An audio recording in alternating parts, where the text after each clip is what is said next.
Hello viewers, আজকে আমি আপনাদের জ্যামিতির খুঁটিনাটি বিষয় নিয়ে আলোচনা করব।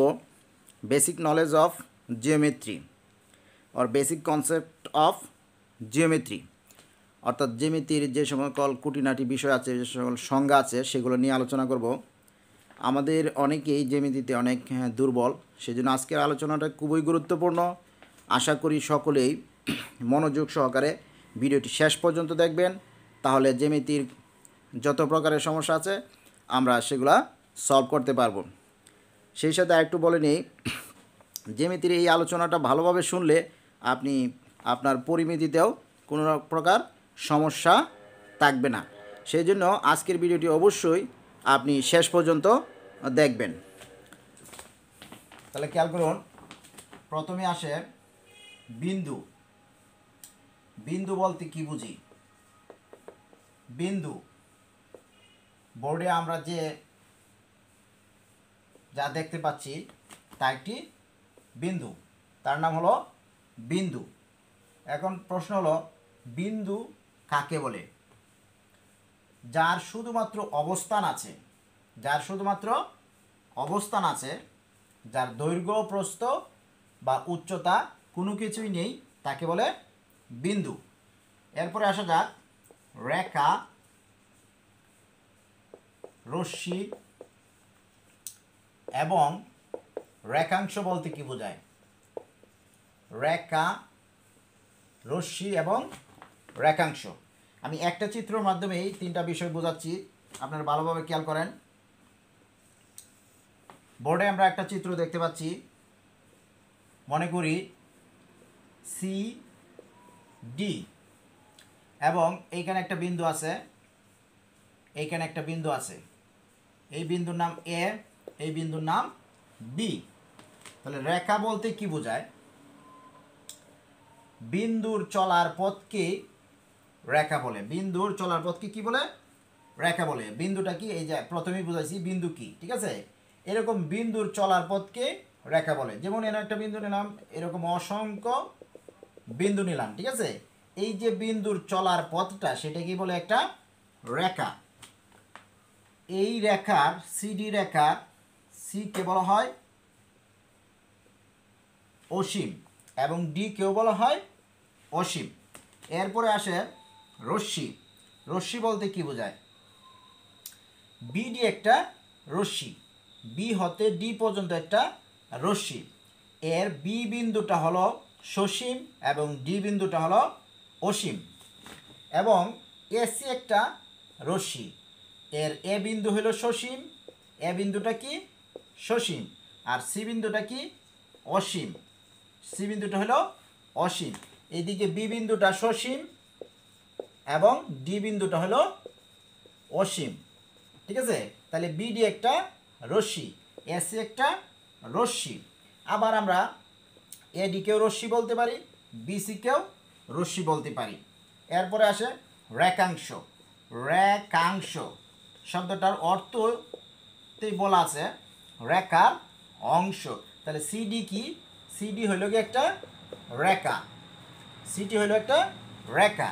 তাহলে এই যে এ বিন্দু আর বি বিন্দু, এইখান থেকে এই পর্যন্ত এ বিন্দু আর বি বিন্দু, অর্থাৎ এ বিটা হলো এই রেখার একটা কি? অংশ। যেহেতু রেখার অংশ, কাজে আমরা বলতে পারি এ বিটাকে একটা রেখাংশ বলতে পারি, ঠিক আছে? তাহলে এ বিটা হলো একটা রেখাংশ, অর্থাৎ রেখার অংশ বিশেষকে বলা হবে রেখাংশ, ঠিক আছে? এরকমভাবে আমরা যদি বাংলায় চিন্তা করি, মনে করেন কবিতা। কবিতা শব্দের অর্থ যদি প্রকাশ করি, কবিতাংশ। কবিতাংশ মানে কি? কবিতার অংশ বিশেষ। মনে করেন একটা কবিতায় 10টা লাইন আছে, তার 2টা লাইন আমি পাঠ করলাম, ঠিক আছে? তাহলে এই 2 লাইন কি হলো? ওই কবিতার অংশ। এরকম গদ্য, গদ্যাংশ। একটা সম্পূর্ণ গল্পের আমি কয়েকটা লাইন পড়লাম, তাহলে এটা কি হলো? ওই গদ্যের অংশ। ঠিক একইভাবে রেখাংশটা হলো একটা পূর্ণ রেখার অংশ বিশেষ। তাহলে এ বিটা কি? ওই রেখার একটা অংশ, অর্থাৎ রেখাংশ। আবার যদি এখানে পি একটা বিন্দু নেই, তাহলে এপি, এই এপিটাও একটা রেখাংশ। কার রেখাংশ? এ বির একটা রেখাংশ। আবার এপিটা সিডিরও রেখাংশ। পিবি এটাও একটা রেখাংশ। ঠিক আছে, তাহলে আশা করি বিষয়টা বুঝতে পারছেন। এরপরে আমরা যাব কোণ, বিভিন্ন কোণ নিয়ে আলোচনা করব। এরপরে আস্তে আস্তে বিস্তারিত জ্যামিতির যে সকল বিষয় আছে সবকটা বিষয়ে আলোচনা করব।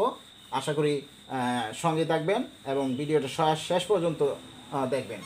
বিভিন্ন প্রকার কোণ আছে, তাহলে প্রথমে আমরা জেনে কোণ কি। কোণ কাকে বলে? দুইটি রেখা যদি একটা নির্দিষ্ট বিন্দুতে, একটা কমন বিন্দুতে, একটা সাধারণ বিন্দুতে মিলিত হয়, তাহলে ওই মিলন স্থানে একটা কোণ উৎপন্ন হয়। এইটার নাম হলো একটা কোণ। মনে করি এটা এ, এটা বি আর এটা সি।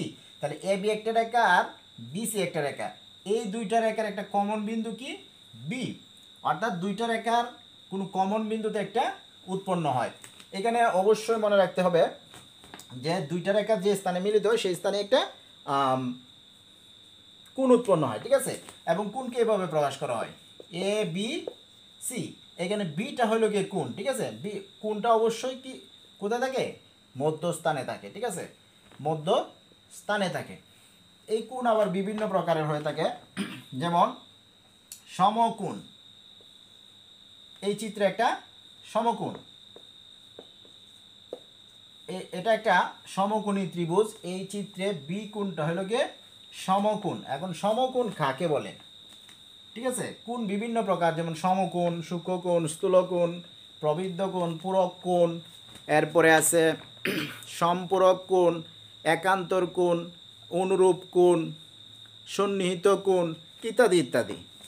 প্রত্যেকটা আমি সংজ্ঞা দিচ্ছি, আপনারা ভালোভাবে খেয়াল করবেন।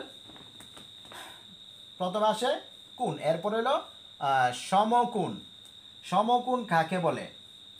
যদি একটি রেখার উপর, এটা একটা রেখা, অপর আরেকটি রেখা লম্বভাবে দণ্ডায়মান হয়, তাহলে যে দুইটা সন্নিহিত কোণ উৎপন্ন হয় তাদের প্রত্যেকটার পরিমাণ যদি 90 ডিগ্রি হয়, তাদের প্রত্যেকটার পরিমাণ কত ডিগ্রি? 90 ডিগ্রি হয়, তবে এদের প্রত্যেকটাকেই সমকোণ বলে। ঠিক আছে, যদি 90 ডিগ্রি হয় তাহলে তাদের প্রত্যেকটাকেই সমকোণ বলে। তাহলে এখন প্রশ্ন আসতে পারে যে সন্নিহিত কোণ কি? যেহেতু বলছি পাশাপাশি কোণগুলোকে যদি প্রত্যেকটা 90 ডিগ্রি হয় তাদেরকে সমকোণ বলে। তাহলে এখন প্রশ্ন আসবে যে সন্নিহিত কোণ কি? সন্নিহিত কোণ হলো, মনে করি এ বি একটা রেখা, এর সি বিন্দুতে অথবা ডি বিন্দুতে এই সিডি আর একটা রেখা, এখানে দুইটা কোণ উৎপন্ন হয়েছে, একটা সিডিবি কোণ আর একটা সিডি এ কোণ। এই দুইটা কোণকে বলা হবে সন্নিহিত কোণ। সন্নিহিত কথার অর্থ হলো পাশাপাশি। সন্নিহিত কথার অর্থ কি? পাশাপাশি। অর্থাৎ পাশাপাশি যে দুইটা কোণ উৎপন্ন হয় তাদেরকে সন্নিহিত কোণ বলা হয়। তাহলে সন্নিহিত কোণের সংজ্ঞা কি পাইলাম আমরা? যদি একটি সরলরেখার উপর আরেকটি সরলরেখা ন্যস্ত হয় এবং যে দুইটা কোণ উৎপন্ন হয় তাদের একটাকে আরেকটা সন্নিহিত কোণ বলা হয়। এরপরে আসা যাক, যেহেতু এখানে সমকোণের সংজ্ঞা আসছে, তাহলে এখানে লম্ব কথাটা আসছে, লম্বের একটা সংজ্ঞা দিব আমরা। লম্ব কাকে বলে?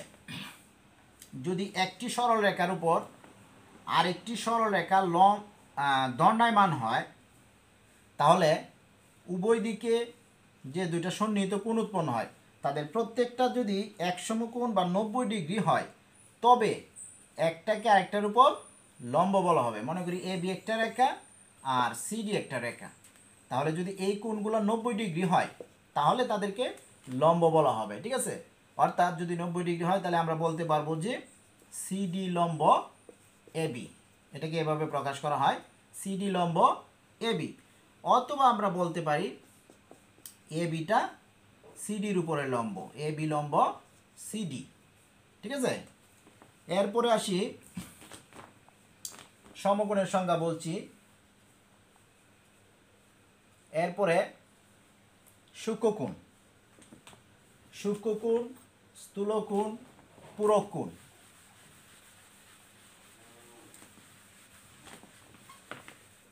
সূক্ষ্মকোণ কাকে বলে? সূক্ষ্ম কোণ। পাশের চিত্রে এ বি সি একটি সূক্ষ্মকোণ, অর্থাৎ 90 ডিগ্রি অপেক্ষা ছোট যে কোনো কোণকে বা এক সমকোণ অপেক্ষা ছোট কোণকে সূক্ষ্মকোণ বলা হবে। এক সমকোণ অপেক্ষা ছোট কোণকে কি বলা হবে? সূক্ষ্মকোণ বলা হবে। অর্থাৎ সূক্ষ্মকোণ 90 ডিগ্রি চাইতে ছোট। এরপরে স্থূলকোণ।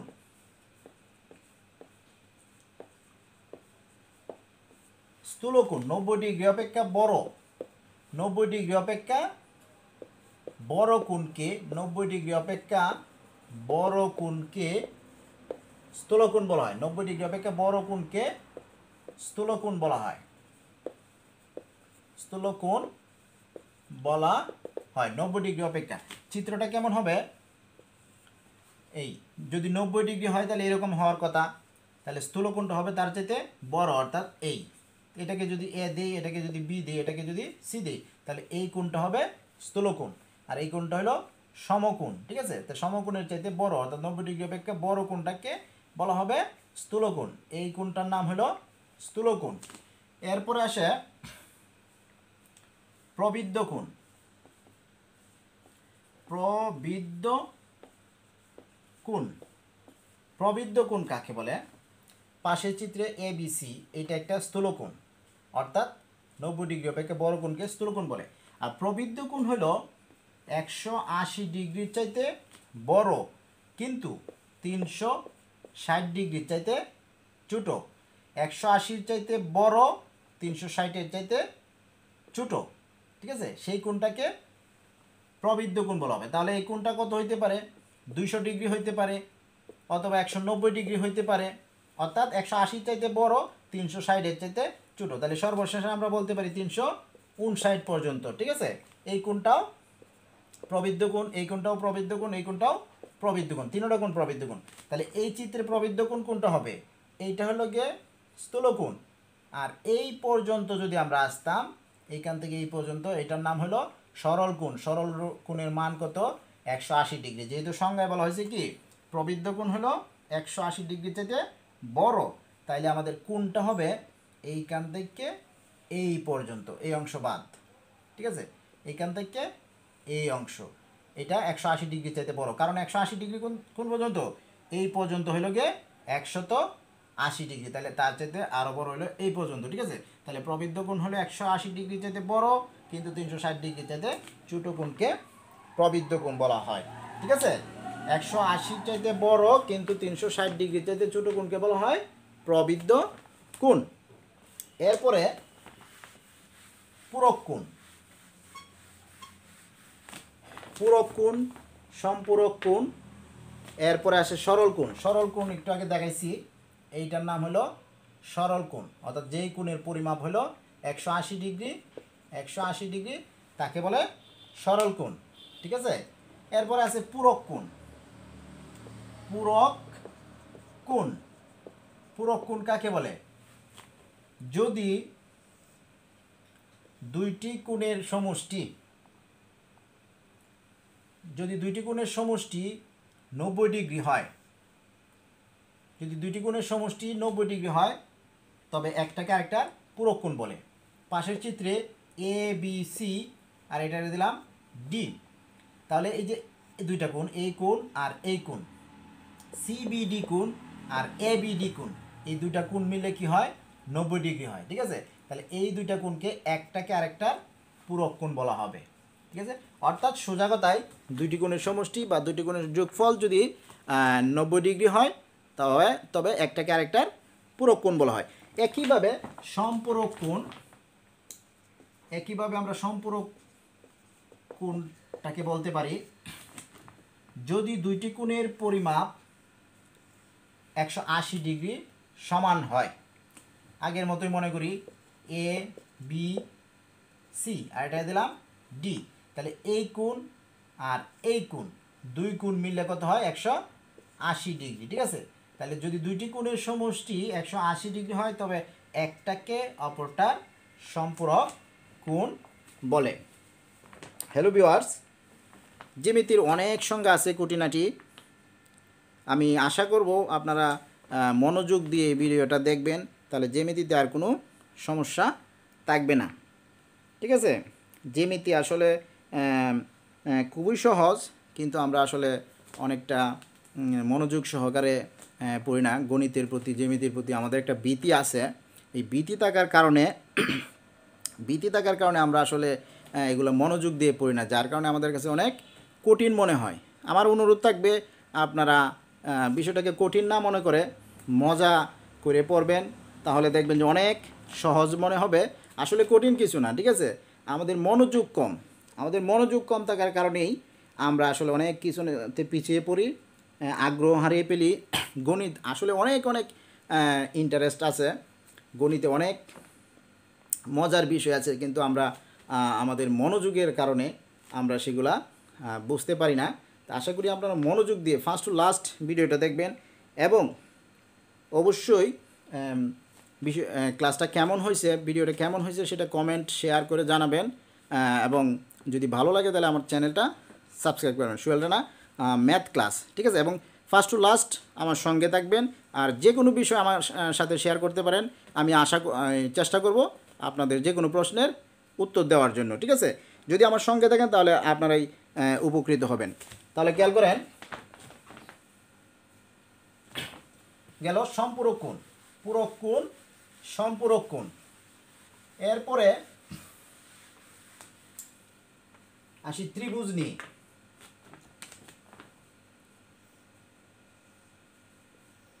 ত্রিভুজ কাকে বলে? ত্রিভুজ জ্যামিতি বোঝার সাথে সাথে আমরা এই যে কোনো শব্দের অর্থ বোঝার চেষ্টা করব। ত্রি মানে কি? আমরা এগুলা অনেক আগেই পড়ছি। ত্রি মানে 3, ভুজ মানে বাহু। তাহলে ত্রিভুজ শব্দের অর্থ দাঁড়াইতেছে কি? 3 বাহু। পাশের চিত্রে খেয়াল করে দেখেন 3টা বাহু আছে। ঠিক আছে, এটা যদি আমরা কাঠি দিয়ে এরকম বানাতাম, এই একটা কাঠি, এইদিকে একটা কাঠি দিতাম, এদিকে একটা কাঠি দিতাম, তাহলে কি হইতো? 3টা কাঠি দিয়ে এরকম একটা সীমাবদ্ধ ক্ষেত্র হয়ে যেত। ঠিক আছে, তাহলে ত্রিভুজের সংজ্ঞাটা দাঁড়ায় কি? 3 বাহু দ্বারা সীমাবদ্ধ ক্ষেত্রকে ত্রিভুজ বলে। 3 বাহু দ্বারা সীমাবদ্ধ ক্ষেত্রকে ত্রিভুজ বলে। এই ত্রিভুজের বিভিন্ন প্রকার হয়ে থাকে। ঠিক আছে, ত্রিভুজের বিস্তারিত আলোচনা আমি শুধুমাত্র ত্রিভুজ নিয়ে, ত্রিভুজ আর চতুর্ভুজের কিছু সংজ্ঞা নিয়ে এবং এদের বিস্তারিত পরিসীমা, ক্ষেত্রফল, উচ্চতা ইত্যাদি নিয়ে এর আগে একটা ভিডিও দিয়েছি। আপনারা যদি বিস্তারিত জানতে চান তাহলে ওই ভিডিওটা দেখে নেবেন। পার্ট 1 জ্যামিতির প্রাথমিক আলোচনা পার্ট 1 নামে ভিডিওটা আপনারা দেখে নেবেন। এখানে শুধু কিছু সংজ্ঞা আমি প্রদান করতেছি। ঠিক আছে, যদি বিস্তারিত জানতে চান তাহলে ফার্স্ট ভিডিওটা দেখবেন। তাহলে এই ত্রিভুজের সাধারণ ক্ষেত্রফল বলতে কি বোঝায়? এই যে মধ্যবর্তী অংশটুকু আছে, জায়গাটুকু আছে, সেটা কতটুকু, কি পরিমাণ আছে, সেটাকে ক্ষেত্রফল বলা হয়। ঠিক আছে, তাহলে এটা ক্ষেত্রফল নির্ণয় করার সহজ সূত্র হলো ত্রিভুজের ক্ষেত্রফল = হাফ ইন্টু ভূমি পূরণ উচ্চতা। যে কোনো ত্রিভুজের ক্ষেত্রফল নির্ণয়ের সূত্র হলো এটা।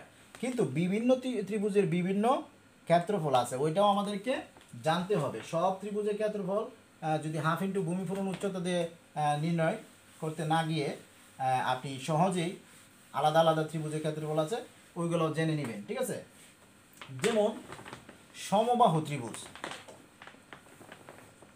সমবাহু ত্রিভুজ, সমবাহু, সম মানে কি? সমান, বাহু মানে বাহু, সমবাহু সমান বাহু, ত্রিভুজ মানে 3 বাহু।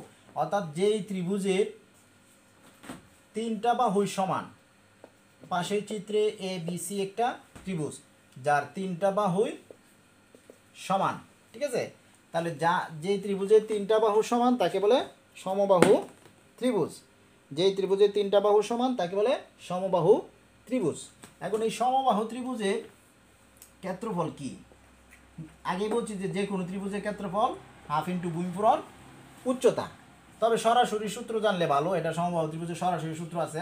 এই যেহেতু প্রত্যেকটা বাহু সমান, আমি ধরে নিলাম প্রত্যেকটা বাহু a, তাহলে এই ক্ষেত্রে ক্ষেত্রফল √3/4 স্কোয়ার। যদি বাহুটা a হয়, এত বর্গ একক, মিটার থাকলে বর্গ মিটার। ঠিক আছে, তাহলে ক্ষেত্রফল √3/4 স্কোয়ার। এটা হলো সমবাহু ত্রিভুজের ক্ষেত্রফল। এখন প্রশ্ন আছে যে এটার পরিসীমাটা কি হবে? ঠিক আছে।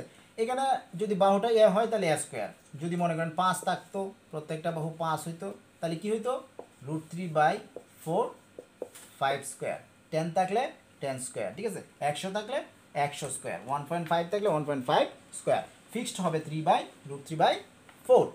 এরপর আসে এটার পরিসীমা কি হবে। পরিসীমা, পরিসীমা মানে কি, পেরিমিটার, ক্ষেত্রফল এরিয়া, পেরিমিটার। পরিসীমা বলতে বোঝায় এই যে ক্ষেত্রটা যা দ্বারা আবদ্ধ, এই যে আবদ্ধ, ঠিক আছে, এইটা হলো পরিসীমা, অর্থাৎ 3টা বাহু দ্বারা আবদ্ধ, ঠিক আছে, অর্থাৎ 3টা বাহুর দৈর্ঘ্যের সমষ্টিটাই হলো গিয়ে পরিসীমা। তাহলে 3টা বাহু কি কি আছে, এখানে এ আছে, এখানে বিসি ইকুয়াল টু এ আছে, এসি ইকুয়াল টু এ আছে, তাহলে সমবাহু ত্রিভুজের পরিসীমা কি দাঁড়ায় 3a, ঠিক আছে। এটার একক হবে যদি মিটার থাকে তাহলে মিটার, সেন্টিমিটার থাকলে সেন্টিমিটার, ফুট থাকলে ফুট। এরপরে আপনি এটার উচ্চতা নির্ণয় করতে পারেন, ঠিক আছে। প্রশ্ন হলো উচ্চতা কাকে বলে। উচ্চতা কাকে বলে, উচ্চতা হলো ত্রিভুজের শীর্ষবিন্দু হতে তার বিপরীত বাহুর উপর অঙ্কিত লম্বকে ওই ত্রিভুজের উচ্চতা বলে। কারণ প্রশ্ন হইতো যে শীর্ষবিন্দু তাহলে কি, শীর্ষবিন্দু হলো যে কোনো দুইটা রেখা যে বিন্দুতে মিলিত হয় সেটাকে বলে শীর্ষবিন্দু। যেমন এই দুইটা রেখা, এইটা আর এইটা এ বিন্দুতে মিলিত হয়েছে, তাহলে এ বি সি ত্রিভুজের শীর্ষবিন্দু এ। আবার এই রেখা বিন্দু মিলিত হয়েছে বি বিন্দুতে, বি বিন্দুটাও শীর্ষবিন্দু। এই রেখা বিন্দুতে হয়েছে সি বিন্দু, তাহলে সি বিন্দুটাও শীর্ষবিন্দু, ঠিক আছে। তাহলে এ বিন্দু শীর্ষ থেকে যদি আমরা তার বিপরীত বাহু, বিপরীত বুঝিত এটার বিপরীত অপোজিট, ঠিক আছে, সেটা উপরে যদি লম্ব টানি তাহলে মনে করলাম যে লম্ব টানলাম এডি, তাহলে এইটা হলো উচ্চতা। অর্থাৎ ত্রিভুজের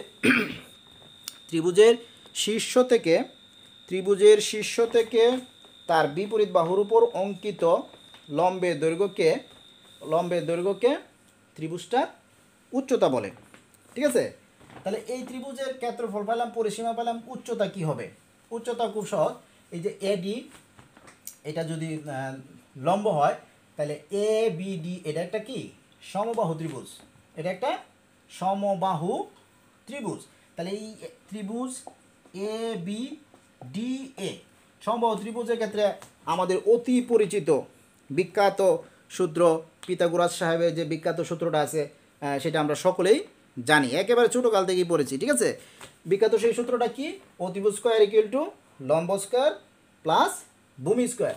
এইখান থেকে আমরা উচ্চতাটা সহজেই নির্ণয় করতে পারি।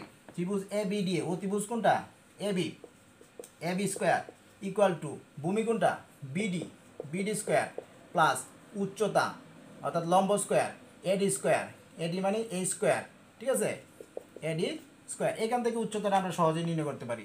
এ বি স্কোয়ার মানে কি, এখানে এ ইকুয়াল টু বিডি মানে কি, যেহেতু আরেকটা সূত্র আমাদেরকে জানা দরকার, ত্রিভুজের শীর্ষবিন্দু থেকে তার বিপরীত বাহুর উপর অঙ্কিত লম্ব ভূমিকে সমান 2 ভাগে বিভক্ত করে, অর্থাৎ বিডি সমান হলো সিডি। তাহলে এই টোটালটা যদি এ হয় তাহলে বিডি সমান কি হবে, বিডি সমান হবে a/2, সিডি সমান কি হবে, সিডি সমানও হবে a/2। তাহলে বিডি সমান a/2, স্কোয়ার আছে স্কোয়ার দিলাম প্লাস এডি সমান কি উচ্চতা এস স্কোয়ার, বা এটাকে যদি আমরা এই পাশে আনি a square minus a²/4 equal to a square, বা লসাগু করলে 4 লসাগু 4 a² minus a² equal to a square, বা 4 a² থেকে a² গেলে 3a²/4 equal to a square, ঠিক আছে।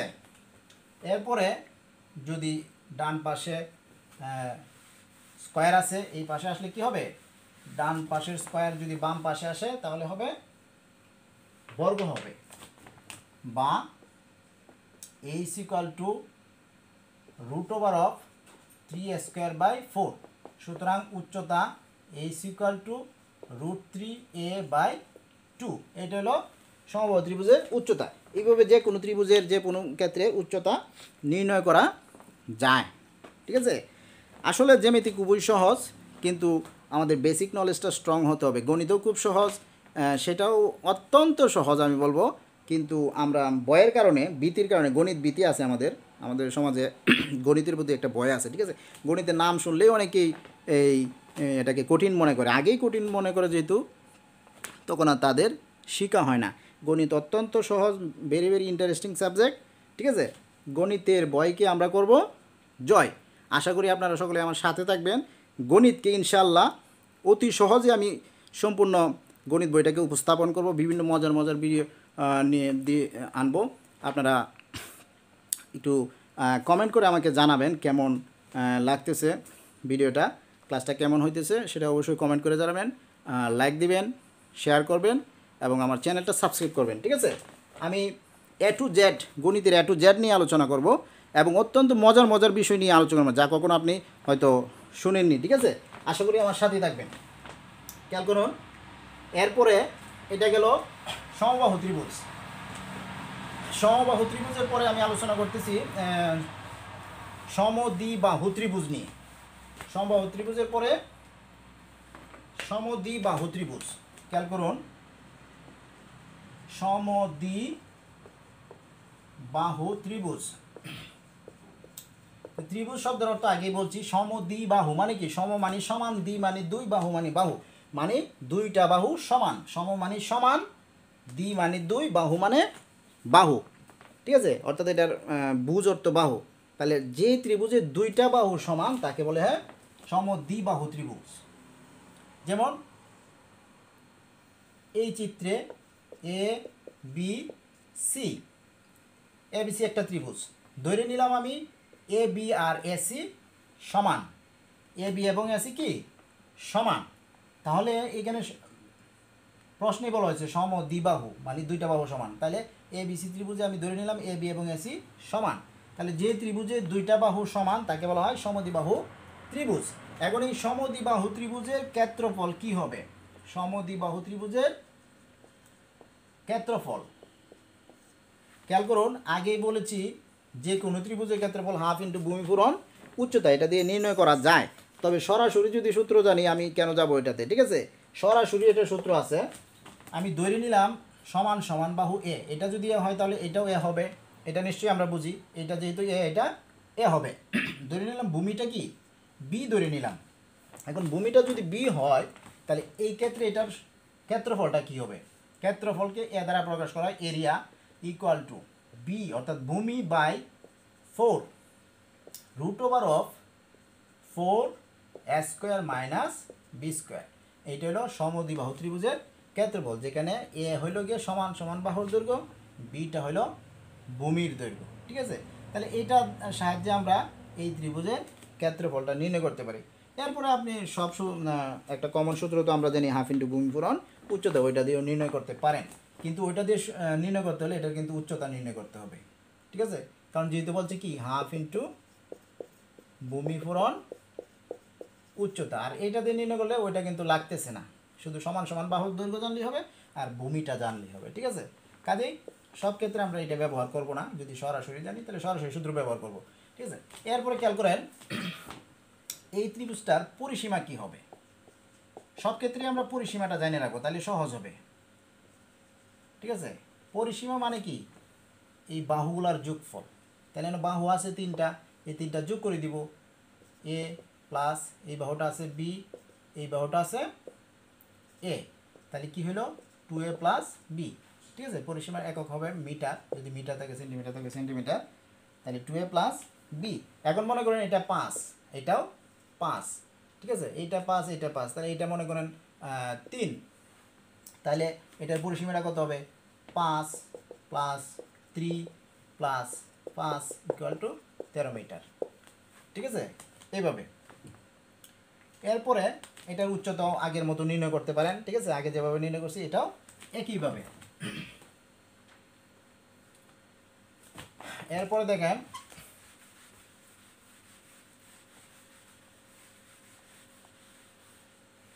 বিষমবাহু ত্রিভুজ। সমদ্বিবাহুর পরে বিষমবাহু, বিষমবাহু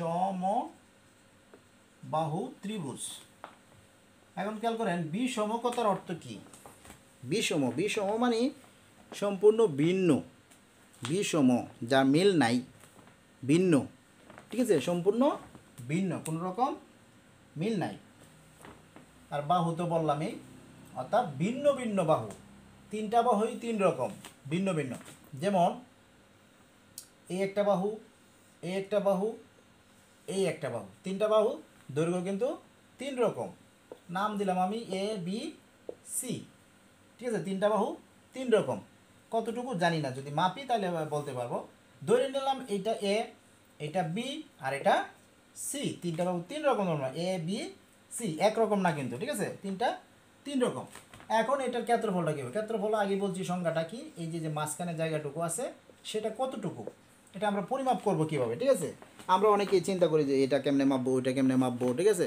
আসলে খুব সহজ বিষয়, কিন্তু বেসিক নলেজটা থাকতে হবে, মাপার সিস্টেম আছে, ঠিক আছে? এখন এই তিনটা বাহুর দৈর্ঘ্য আমি জানিয়ে নিলাম এ বি সি। এখন পরিসীমা আগে পড়াইছি, ঠিক আছে? এটা ধরে নিলাম পরিসীমা, অর্ধ পরিসীমাকে আমি এস দ্বারা প্রকাশ করলাম পরিসীমাটাকে।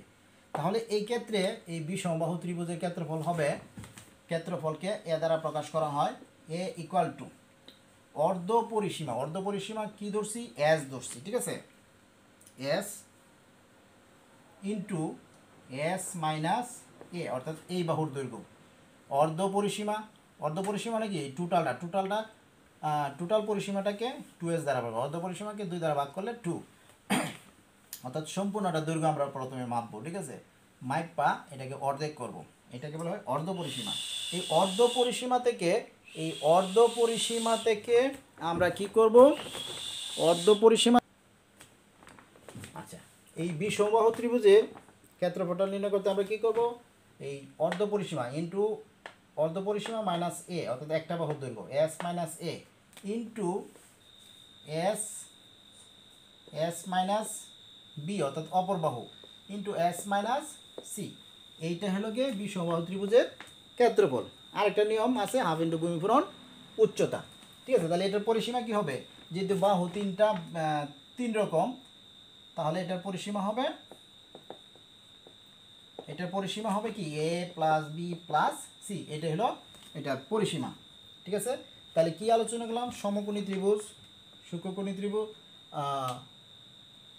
বিষমবাহু ত্রিভুজ, ঠিক আছে? সমবাহু ত্রিভুজ, সমদ্বিবাহু ত্রিভুজ, বিষমবাহু ত্রিভুজ। এরপরে আছে সূক্ষ্মকোণী ত্রিভুজ বা সমকোণী ত্রিভুজ। আগে সমকোণী নিয়ে আলোচনা করি। এইটা একটা সমকোণী ত্রিভুজ, ঠিক আছে? এ বি সি, এটা একটা সমকোণী ত্রিভুজ। যেই ত্রিভুজের একটা কোণ সমকোণ তাকে বলে সমকোণী ত্রিভুজ। সমকোণী ত্রিভুজের বিপরীত বাহুকে বলে অতিভুজ। এসিটা হলো এখানে অতিভুজ, ঠিক আছে? সমকোণী ত্রিভুজের সমকোণের বিপরীত বাহুকে বলে অতিভুজ, এবং সমকোণ সংলগ্ন একটা বাহুকে বলে লম্ব, একটা বাহুকে বলে ভূমি। ধরে নিলাম এ বি হলো লম্ব আর বি সিটা হলো ভূমি। এইটা লম্ব আর এইটা হলো ভূমি, ঠিক আছে? যেই ত্রিভুজের একটা কোণ সমকোণ বা 90 ডিগ্রি তাকে বলে সমকোণী ত্রিভুজ, আর সমকোণের বিপরীত বাহুকে বলে অতিভুজ, আর সমকোণ সংলগ্ন একটা বাহুকে বলে লম্ব আর একটা বাহুকে বলে ভূমি, ঠিক আছে? সমকোণী ত্রিভুজের একটা কোণ সমকোণ, একটা কোণ সমকোণ, অপর দুইটা কোণ কি বলেন দেখি আপনারা, ঠিক আছে? প্রশ্ন রইল। অপর দুইটা কোণ হলো সূক্ষ্মকোণ। একটা কোণ যদি 90 ডিগ্রি হয়, অপর দুইটা কোণের সমষ্টি হলো 90 ডিগ্রি। কারণ আমরা জানি কি, ত্রিভুজের তিন কোণের সমষ্টি 180 ডিগ্রি। একটা কোণ যদি 90 ডিগ্রি হয়, বাকি দুইটা কোণের সমষ্টি 90 ডিগ্রি। এরপরে আসেন সূক্ষ্মকোণী ত্রিভুজ। পাশের চিত্রে এ বি সি একটি ত্রিভুজ। এই ত্রিভুজের প্রত্যেকটা কোণ, খেয়াল করেন, প্রত্যেকটা কোণ কি 90 ডিগ্রির চাইতে ছোটো। যেই ত্রিভুজের প্রত্যেকটা কোণ, অর্থাৎ তিনটা কোণেই 90 ডিগ্রি অপেক্ষা ছোটো বা সূক্ষ্মকোণ, তাকে বলে সূক্ষ্মকোণী ত্রিভুজ। এটাকে বলে সূক্ষ্মকোণী ত্রিভুজ, সূক্ষ্মকোণী ত্রিভুজ, সূক্ষ্মকোণী ত্রিভুজ, যার তিনটা কোণেই সূক্ষ্মকোণ, ঠিক আছে? আর এটা কি? সমকোণী, সমকোণী ত্রিভুজ। যেই ত্রিভুজের তিনটা কোণই সূক্ষ্মকোণ তাকে বলে সূক্ষ্মকোণী ত্রিভুজ, আর যে ত্রিভুজের একটা কোণ সমকোণ, বাকি দুইটা কোণ সূক্ষ্মকোণ, তাকে বলে সমকোণী ত্রিভুজ। তাহলে প্রশ্ন হইতে পারে যে সূক্ষ্মকোণী ত্রিভুজের কয়টা কোণ সূক্ষ্মকোণ? উত্তর হলো 3টা কোণই সূক্ষ্মকোণ। বা সূক্ষ্মকোণী ত্রিভুজের সর্বোচ্চ কয়টা সূক্ষ্মকোণ হইতে পারে? উত্তর 3টা কোণই সূক্ষ্মকোণ হইতে পারে। ঠিক আছে, এরপরে আসেন স্থূলকোণী ত্রিভুজ কাকে বলে? স্থূলকোণী ত্রিভুজ, স্থূলকোণ আগে বোঝাইছি, এখন বোঝাবো স্থূলকোণী ত্রিভুজ। খেয়াল করেন,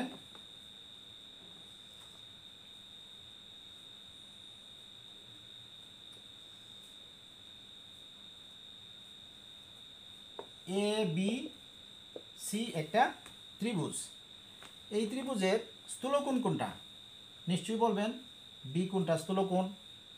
তাহলে যেই ত্রিভুজের একটা কোণ স্থূলকোণ এবং অপর দুইটা কোণ সূক্ষ্মকোণ তাকে বলে স্থূলকোণী ত্রিভুজ। অর্থাৎ যেই ত্রিভুজের একটা কোণ স্থূলকোণ তাকে স্থূলকোণী ত্রিভুজ বলে।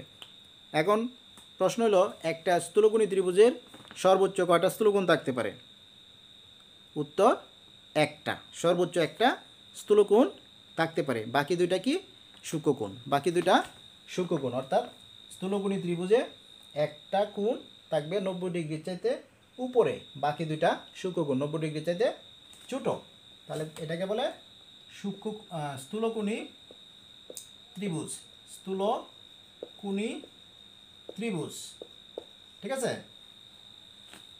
আচ্ছা এবার আসেন, তাহলে স্থূলকোণী ত্রিভুজও খেয়াল করেন 3টা বাহু 3 রকম। তাহলে গেল সমকোণী ত্রিভুজ, সূক্ষ্মকোণী ত্রিভুজ, এরপরে স্থূলকোণী ত্রিভুজ। এবার চতুর্ভুজ নিয়ে আলোচনা করি। চতুর্ভুজ কাকে বলে? চতুর্ভুজ, চতুর মানে 4, ভুজ মানে বাহু, অর্থাৎ 4 বাহু। 4 বাহু দ্বারা সীমাবদ্ধ যে কোনো ক্ষেত্রকে বলা হবে চতুর্ভুজ। এটা একটা চতুর্ভুজ। ঠিক আছে, যে হোয়াইট বোর্ডটা দেখতে পারতেছেন সেটাও একটা চতুর্ভুজ। তবে এই হোয়াইট বোর্ডের একটা নাম আছে, এই হোয়াইট বোর্ডের একটা নির্দিষ্ট নাম আছে। ঠিক আছে, এটা এই 2টা বাহু সমান, এইদিকে 2টা বাহু সমান, আবার এইদিকে 2টা বাহু সমান। এই ক্ষেত্রে এটাকে বলা হবে একটা আয়তক্ষেত্র। যাই হোক, চতুর্ভুজ মানে 4 বাহু, যেরকমই হোক 4 বাহু হইলেই 4 বাহু দ্বারা সীমাবদ্ধ ক্ষেত্রকে চতুর্ভুজ বলে। এই বিভিন্ন প্রকারের চতুর্ভুজ আছে, যেমন বর্গক্ষেত্র, সামান্তরিক, রম্বস, ট্রাপিজিয়াম, আয়তক্ষেত্র, পঞ্চভুজ, ষড়ভুজ, ষষ্ঠভুজ, অষ্টভুজ ইত্যাদি ইত্যাদি। ঠিক আছে, তাহলে প্রথমে আলোচনা করি বর্গ নিয়ে।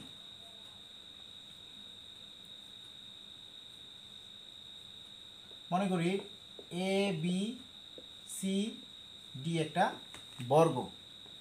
এ বি সি ডি একটা কি? বর্গ। এখন প্রশ্ন হলো বর্গ কাকে বলে বা বর্গক্ষেত্র কাকে বলে? যে চতুর্ভুজের 4টা বাহু সমান তাকে বলে বর্গক্ষেত্র বা বর্গ। 4টা বাহু সমান এবং প্রত্যেকটা কোণ সমকোণ। যে চতুর্ভুজের 4টা বাহু সমান এবং প্রত্যেকটা কোণ সমকোণ তাকে বর্গক্ষেত্র বলে। এখানে এই কোণটা সমকোণ, এই কোণটা সমকোণ, এই কোণটা, প্রত্যেকটা কোণ সমকোণ এবং 4টা বাহু সমান। এই 4টা বাহু কি? সমান। এখন এই বর্গক্ষেত্রের ক্ষেত্রফল কি হবে? ক্ষেত্রফল জিনিসটা আগেই বুঝেছি। ক্ষেত্রফল কি? অর্থাৎ এই অভ্যন্তরীণ জায়গাটা কতটুকু। ঠিক আছে, তাহলে এটা প্রত্যেকটা বাহু যেহেতু সমান, তাহলে আমি ধরতে পারি এটা এ, এটা এ, এটা এ, এটা এ। তাহলে বর্গক্ষেত্রের ক্ষেত্রফল হইল গিয়ে বাহু স্কোয়ার, অর্থাৎ এ স্কোয়ার। ক্ষেত্রফল এ ইকুয়াল টু কি? এ স্কোয়ার। বর্গ একক, মিটার থাকলে মিটার। ঠিক আছে, ইত্যাদি। এখন এটা আচ্ছা, ক্ষেত্রফল হলো কি? ক্ষেত্রফল এ ইকুয়াল টু এ স্কোয়ার, বর্গ একক। এখন এটার পরিসীমাটা কি হবে? পরিসীমা কত? পরিসীমা আগে বলছি কি? বাহুগুলার যোগফল, অর্থাৎ ক্ষেত্রটা যে কটা বাহু দ্বারা আবদ্ধ সেই সব কটার সমষ্টি। তাহলে এই এ বি হলো a plus b c a plus c d a plus a d হলো এ। তাহলে পরিসীমা কত? 4a। ঠিক আছে, এখন এই যে এটার কর্ণগুলা কি সমান নাকি অসমান?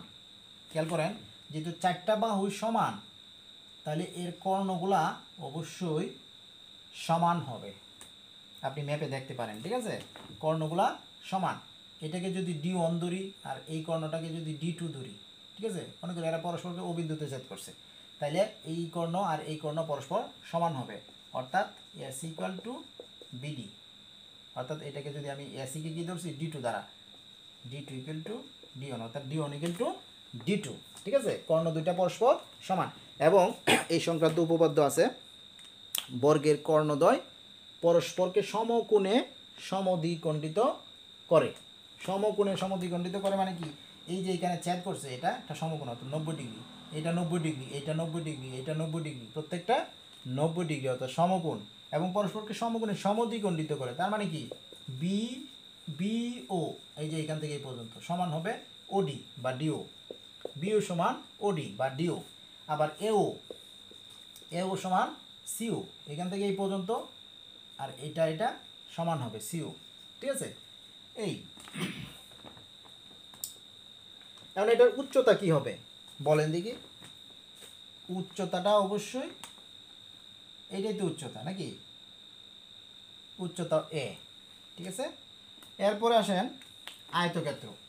আয়তক্ষেত্র কাকে বলে? আয়তক্ষেত্র খেয়াল করেন,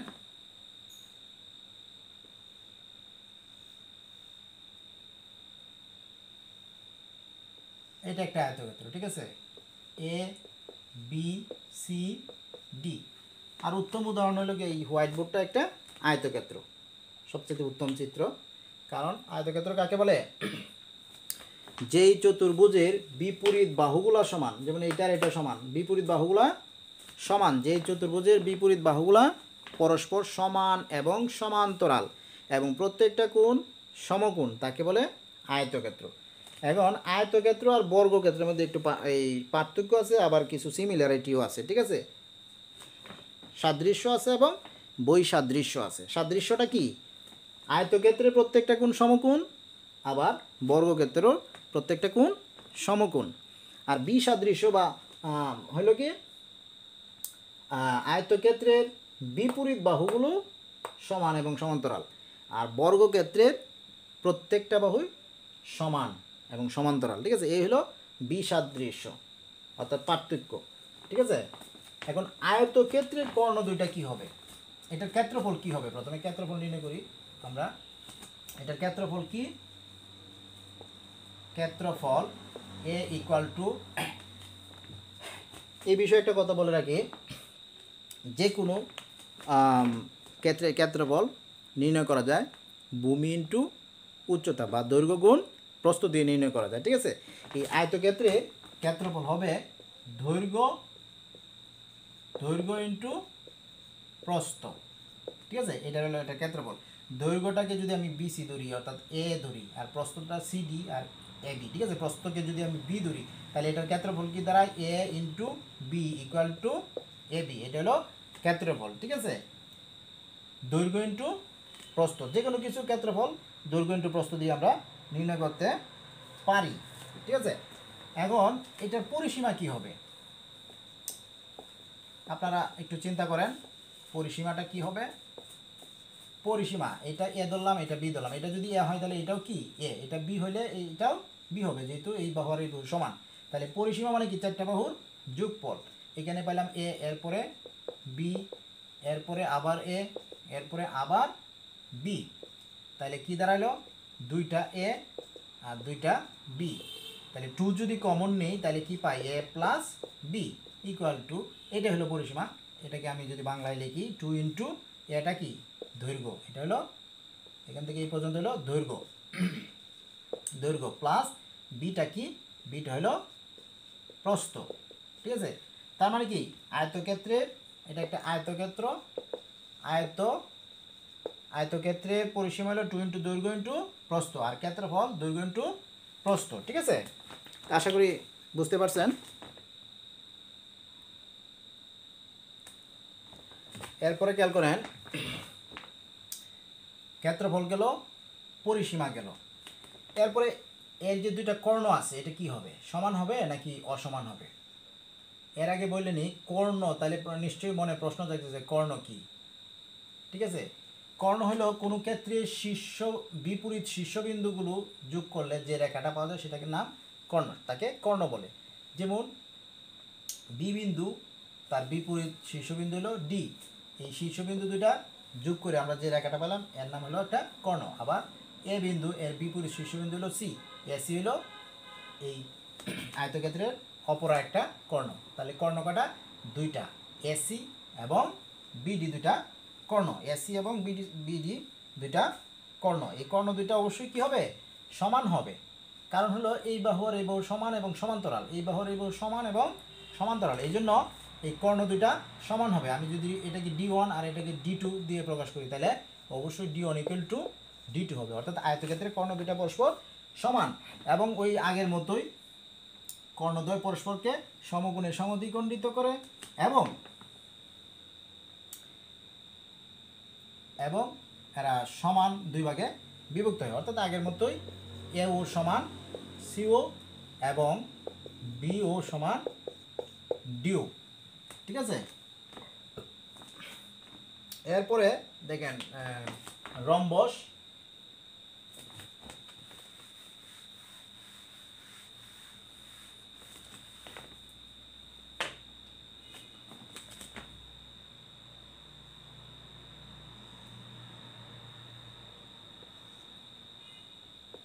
এ বি সি ডি একটা রম্বস।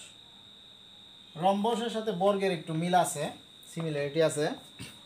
রম্বসেরও চারটা বাহু সমান, আবার বর্গেরও চারটা বাহু সমান। পার্থক্য হইল বর্গক্ষেত্রে চারটা কোণই সমকোণ, প্রত্যেকটা কোণ সমকোণ, কিন্তু রম্বসের কোণগুলো কি নয়, সমকোণ নয়। ঠিক আছে, এই হলো পার্থক্য। আর এই সিমিলারিটি হলো গিয়ে রম্বসেরও চারটা বাহু সমান, আবার বর্গেরও চারটা বাহু সমান। তাহলে দেখি আমরা এটার ক্ষেত্রফল কি। রম্বসের ক্ষেত্রফল,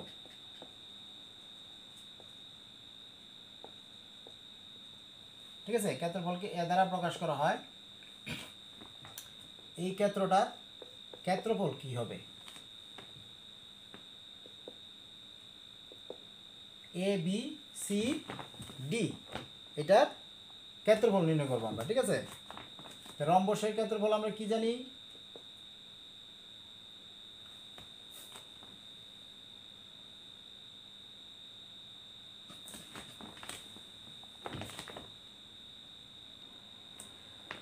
আচ্ছা খেয়াল করেন, এই যে এ বি সি ডি, এই রম্বসটার ক্ষেত্রফল কি হবে, আমরা যে কোনো ক্ষেত্রফল কি বলছিলাম, দৈর্ঘ্য গুণ প্রস্থ। যে কোনো কিছু ক্ষেত্রফল দৈর্ঘ্য গুণ প্রস্থ, এটা দিয়ে নির্ণয় করতে পারি। ঠিক আছে, কিন্তু যদি আমরা সরাসরি ক্ষেত্রফলটা জানি তাহলে ওইটা ব্যবহার করব। ঠিক আছে, তাহলে এইটার ক্ষেত্রফল হলো হাফ ইন্টু কর্ণদ্বয়ের গুণফল, এই এসি কর্ণ এবং বিডি কর্ণ। তাহলে এটার হাফ ইন্টু কর্ণদ্বয়ের গুণফল, কর্ণদ্বয়ের গুণফল। ঠিক আছে, অথবা আমরা এটা দিয়ে যে কোনোটা নির্ণয় করতে পারি। ঠিক আছে, হাফ ইন্টু কর্ণদ্বয়ের গুণফল। যদি দৈর্ঘ্য ইন্টু প্রস্থ দিয়ে আমরা ক্ষেত্রফল নির্ণয় করতে চাই তাহলে দৈর্ঘ্যটা দেওয়া আছে। ঠিক আছে, প্রস্থটা নির্ণয় করতে গেলে আমাদেরকে এরকম, অর্থাৎ প্রস্থ মানে কি উচ্চতা। ঠিক আছে, তখন এরকমভাবে নির্ণয় করতে পারে, তখন দেখা যায় যে বাড়তি অংশ এটার আবার আলাদা দৈর্ঘ্য নির্ণয় করতে হবে। ঠিক আছে, যাই হোক আমরা সরাসরি যেহেতু সূত্র জানি আমরা ওইটাই ব্যবহার করব, হাফ ইন্টু কর্ণদ্বয়ের গুণফল। যদি সরাসরি সূত্র জানি আমরা ওইটাই ব্যবহার করব, নতুবা যে কোনো সূত্র ক্ষেত্রফল আমরা ত্রিভুজের ক্ষেত্রে হাফ ইন্টু ভূমিপূরণ উচ্চতা এটা দিয়ে নির্ণয় করতে পারি। আবার যদি চতুর্ভুজ আকৃতির হয় তাহলে সেটা এই দৈর্ঘ্য ইন্টু প্রস্থ দিয়ে নির্ণয় করতে পারি। ঠিক আছে, যেমন এটাকে এইভাবে করা যায়, যদি আমি এটাকে এরকম করি। ঠিক আছে, তাহলে এইটা হলো দৈর্ঘ্য আর এটা হলো প্রস্থ। এই যে এই অংশটা বাড়তি অংশ। ঠিক আছে, এই যে এইটা, ঠিক আছে, এই অংশটা আবার এই অংশটা, ঠিক আছে, সমান, অর্থাৎ দৈর্ঘ্য প্রস্থ। ঠিক আছে, এভাবে নির্ণয় করা যাবে। যা হোক, হাফ ইন্টু কর্ণদ্বয়ের গুণফল। তাহলে এইটার পরিসীমাটা কি হবে, যেহেতু চারটা বাহুই সমান, তাহলে বর্গক্ষেত্রে যে পরিসীমা পাইছিলাম আমরা, রম্বসেরও পরিসীমা এ কি হবে, চারটা এ, অর্থাৎ 4a, এটার পরিসীমা 4a। এখন এটার কর্ণ দুইটা কি হবে, সমান নাকি অসমান? কর্ণ দুইটা অবশ্যই অসমান হবে, ঠিক আছে। এটা যদিও চারটা বাহু সমান, কিন্তু কর্ণ দুইটা অসমান, কারণ এখানে খেয়াল করে দেখেন এসি কর্ণ আর বিডি কর্ণ অনেক পার্থক্য দেখা যায়, ঠিক আছে। এসি কর্ণটা ছোট আর বিডি কর্ণটা বড় বা বৃহত্তর, ঠিক আছে। এরপরে আসি সামান্তরিক। সামান্তরিক কাকে বলে?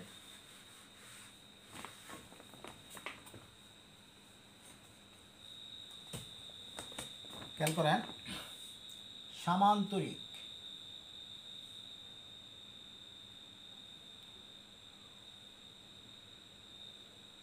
এটা একটা সামান্তরিকের চিত্র।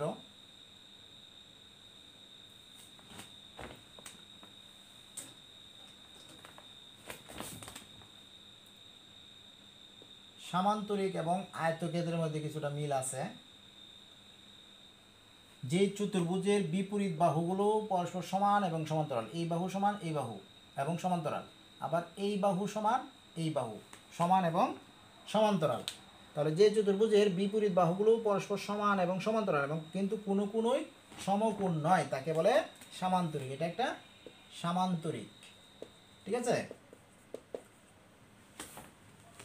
এখন মনে করি এ বি সি ডি একটা সামান্তরিক।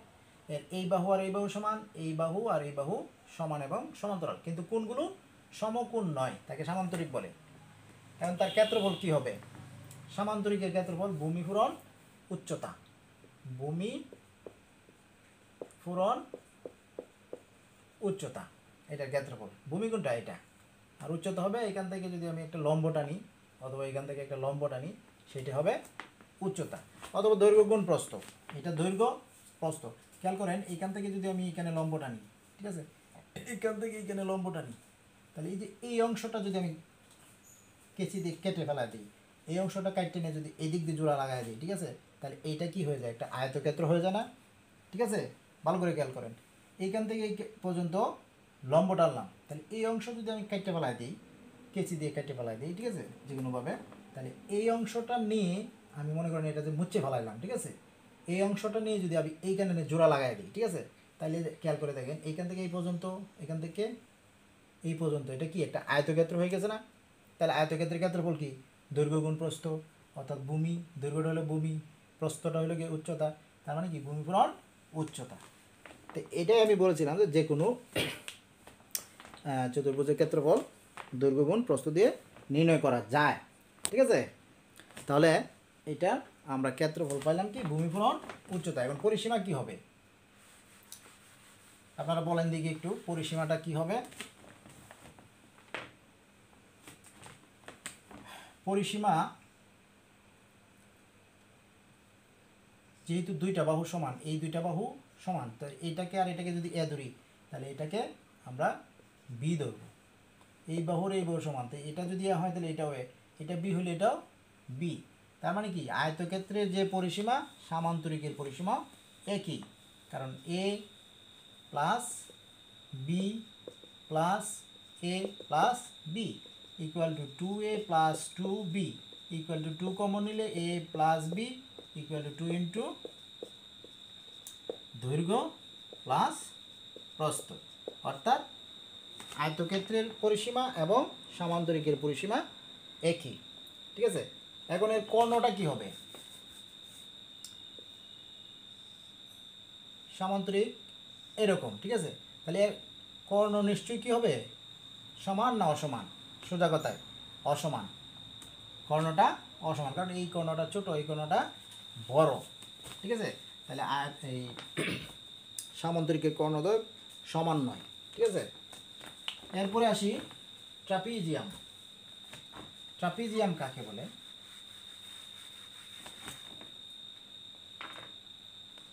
ট্রাপিজিয়াম খেয়াল করেন,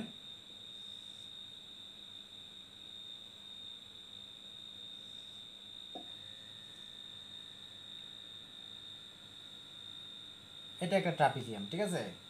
মনে করি এ বি সি ডি একটা ট্রাপিজিয়াম।